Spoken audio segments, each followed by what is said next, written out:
आप सब? मैं बिल्कुल ठीक-ठाक हूँ। आप सबकी दुआ है और अल्लाह पाक का बहुत-बहुत करम है। शुक्र है मेरे मालिक का। आप सब सुनाएँ, सब ठीक है? और आज है जुम्मे का दिन, बहुत पाक दिन जो अल्लाह ताला ने हमारे लिए ईद से भी ज़्यादा अफ़ज़ल रखा है। आपको पीछे से आवाज़ें आ रही होंगी, तो यहाँ पर खुतबा, नमाज़ें, बयानात सब चल रहे हैं मस्जिदों में और गलियों में। तो पीछे से उसी चीज़ की आवाज़ आ रही है। और जिसने भी नमाज़ पढ़ ली है कमेंट्स बॉक्स में हाज़िरी लगवा दें। सबका जुम्मा कैसा गुज़रा, क्या-क्या किया आप सब ने? बताना चाहें तो बता सकते हैं। नमाज़ पढ़ी है नहीं ये लाज़मी बताइएगा, क्योंकि जुम्मे की नमाज़ या वैसे भी नमाज़ें छोड़ना तो वैसे भी सबसे बड़ा गुनाह है, और ख़ास तौर पर जुम्मे का दिन तो वैसे ही बिल्कुल अलग ही माहौल होता है।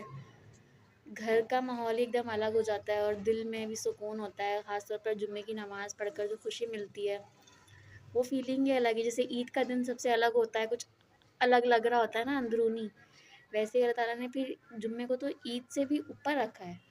तो फिर इस दिन का तो आप समझ ही सकते हैं।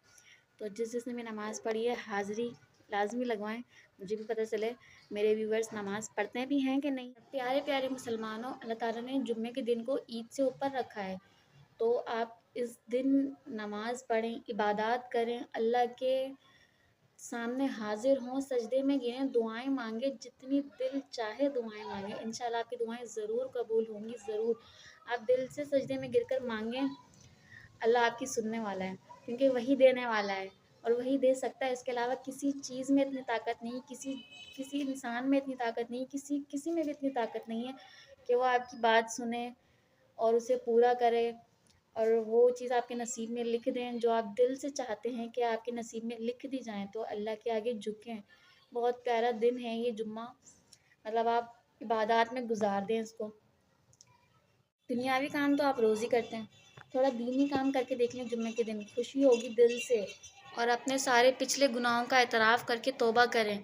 अल्लाह ताला उस बंदे की तौबा कबूल फ़रमा लेते हैं जो बिल्कुल दिल से अपनी तौबा का इकरार करे, अल्लाह ताला से माफ़ी माँगे और ये अहद कर ले कि वही गुनाह हम दोबारा रिपीट नहीं करेंगे।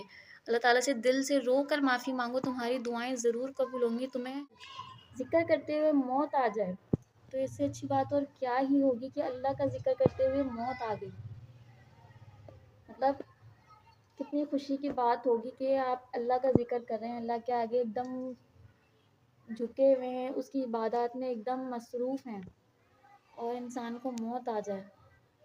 इससे ज़्यादा अच्छी मौत और कोई होगी आपके नसीब में? बिल्कुल भी नहीं। हर एक मुसलमान, सच्चा मुसलमान इस चीज़ की ख्वाहिश रखता है कि अल्लाह का ज़िक्र करते हुए ना, एक सच्चा मुसलमान तो ये ख्वाहिश रखता है कि नमाज़ पढ़ते हुए, अल्लाह की इबादत में बैठे हुए, कुरान पढ़ते हुए, कुछ भी एक अच्छा काम करते हुए अगर उसे मौत आ जाए, तो इससे ज़्यादा अच्छी मौत तो और कोई सच्चे मुसलमान के लिए हो ही नहीं सकती। मानते हैं आप भी इस बात को?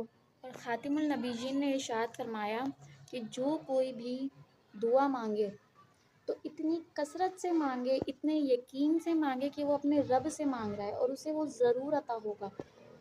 जल्द हो या थोड़ा टाइम लगे या थोड़ा ज़्यादा टाइम लग जाए, क्योंकि अगर वो नसीब में आपके बेहतर नहीं हुई चीज़, तो अल्लाह उसको आपके हक़ में बेहतरीन बना कर अता करेगा, मगर देगा ज़रूर।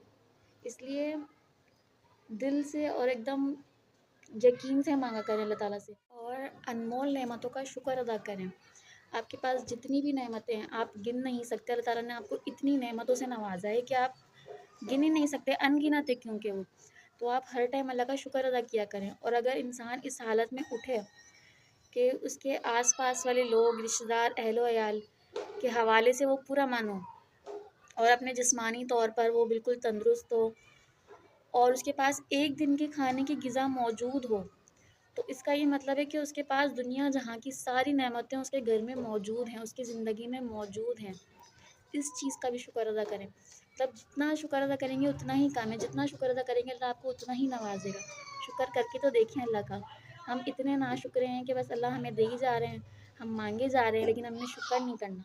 शुक्र करें, अल्लाह को भी खुशी होगी कि मेरा बंदा मुझसे माँग रहा है और मेरा शुक्र भी कर रहा है, शुक्र अदा कर रहा है वो मेरा, तो मैं उसे और नवाज़ूँगा, खुशी-खुशी नवाज़ूँगा। अपने लिए हमेशा अच्छी दुआएँ माँगा करें। ख़ातिमुन नबीयीन का इरशाद है कि अगर इंसान अपने लिए कोई दुआ माँगता है तो फ़रिश्ते उस पर आमीन कहते हैं। तो आप अपने लिए, अपने हक़ में, अपने आपके लिए या अपने आस-पास के लोगों के लिए, वालिदैन के लिए, दोस्त अहबाब के लिए, सबके लिए, अपने हमसफ़र के लिए, सबके लिए अच्छी दुआएँ मुँह से निकाला करें, किसी को बद्दुआ ना दिया करें। सबके लिए अच्छे अल्फ़ाज़ अपने मुँह से इस्तेमाल किया करें क्योंकि फ़रिश्ते उन पर आमीन कहते हैं।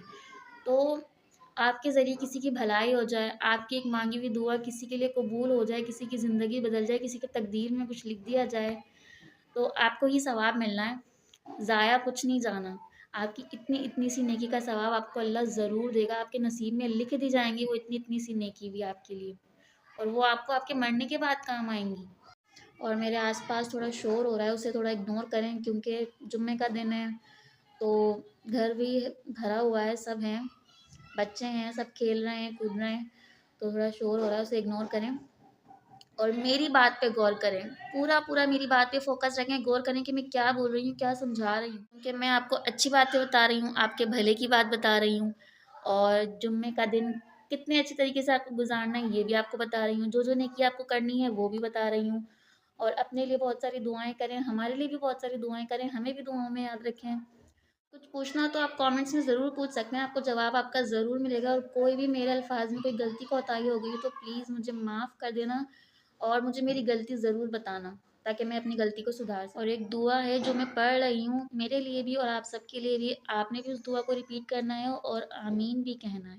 और वो दुआ है, रब्बना इन्नना आमन्ना फ़ग़फ़िर लना ज़ुनूबना व क़िना अज़ाबन्नार। और इसका मतलब है, ए हमारे परवरदिगार, हम आप पर ईमान ले आए हैं, बस हमारे गुनाहों को माफ़ कर दीजिए और हमें कब्र के अज़ाब से बचा लीजिए। जो मुझे देखने वाले हैं, मुझे सुनने वाले हैं, जो मुझे एप्रिशिएट करते हैं, उन सबको मैं हमेशा दुआओं में याद रखती हूँ और प्लीज़ आप भी मुझे दुआओं में याद रखें और जो-जो अच्छी बातें मैं बता रही हूँ, उस पर अमल करें, ताकि मुझे भी सवाब मिले कि मैं कुछ अच्छी चीज़ें आगे शेयर करती हूँ, तो उस पर लोग अमल करते हैं। तो आप अमल करेंगे तो आपको भी सवाब मिलेगा, थोड़ा सवाब मुझे भी मिल जाएगा और मुझे दुआओं में याद रखें और हमेशा अच्छे काम करें और खुश रहें, आस-पास के लोगों को भी खुश रहने दें, अपने वालिदैन को भी खुश रखें, अपने दोस्त अहबाब को भी खुश रखें, अपने बड़े-छोटे बहन-भाइयों को सबको खुश रखें और अपने हमसफ़र के साथ अच्छी ज़िंदगी गुज़ारें आप। आप अमल करेंगे तो आपको भी सवाब मिलेगा और मैंने आपको शेयर किया, मैंने आपको बताया है तो उसका सवाब मुझे भी मिलेगा और मेरे नसीब में भी नेकी लिख दी जाएगी। तो हम ऐसे तो इतने गुनाह करते हैं, अगर हम छोटी-सी नेकी कर लेंगे तो हमारा ही फ़ायदा है, इसमें किसी और का फ़ायदा तो नहीं है और ना आपको कोई नुकसान मिलेगा, फ़ायदा ही है। आपके मरने के बाद आपको ज़रूर उसका हिसाब आपके सामने होगा और उस पर आपको बहुत खुशी भी होगी कि आपने दुनिया में अच्छे-अच्छे काम भी किए हैं और दुआओं में याद रखें।